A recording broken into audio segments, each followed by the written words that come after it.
The Way Back is directed by Gavin O'Connor and it stars Ben Affleck, and it's a Warner Brothers picture. The Way Back is about Ben Affleck, who is a former basketball player. He was one of the best. He took them to the playoffs and he walked away from the game. Well, the movie takes place later where he's a construction worker and he gets offered a coaching position at his old high school where he used to play basketball. He's not really that interested. He's doing construction. They imply very fast that he's a heavy drinker. You see him drinking a lot, and what's funny about the movie is I liked this character a lot because he had a lot of snarky ass remarks to people. I won't spoil any of them, but they were really funny. I caught myself laughing about how rude he was, but I can't really relate to alcoholism because I don't really drink too much.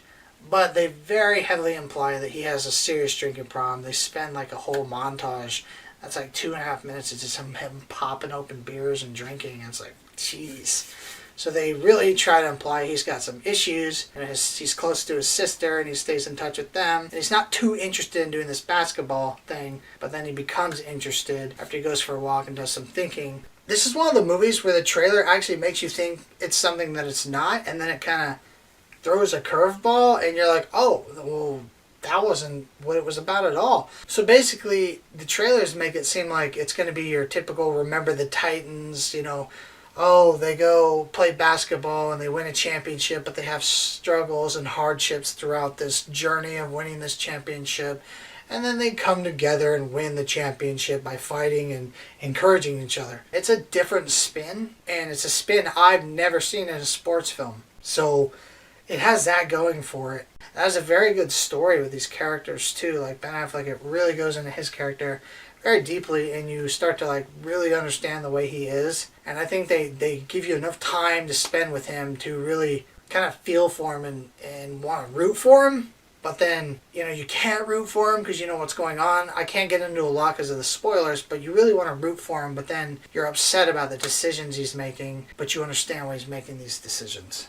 Quite frankly, I enjoyed this one. I was expecting to be your very typical Remember the Titans film. It's not at all. By the third act, I had no idea where the hell it was going. I knew the first act, kind of what was going to happen, and I laughed a lot about some comments he made. But then by the third act, it takes such a spin on you. You're not able to kind of put it together. So you're kind of just locked in and curious. You're there for the ride for the third act. And I gotta say, I really liked this one, so I would recommend renting this one. This one's pretty good. I don't think it'd be a waste of your time at all. Ben Affleck puts on a great performance. He was really into this role. You could tell that this one meant something to him. And the approach that they took with his character was quite interesting. So I do recommend renting this. This is a fair and reasonable watch. Not something you'd probably watch all the time, but it's definitely something that will entertain you for a few hours and you won't forget about in 10 minutes. So it's got that going for it. I do recommend you see The Way Back. It was a good movie. I'm going to grade The Way Back a B-.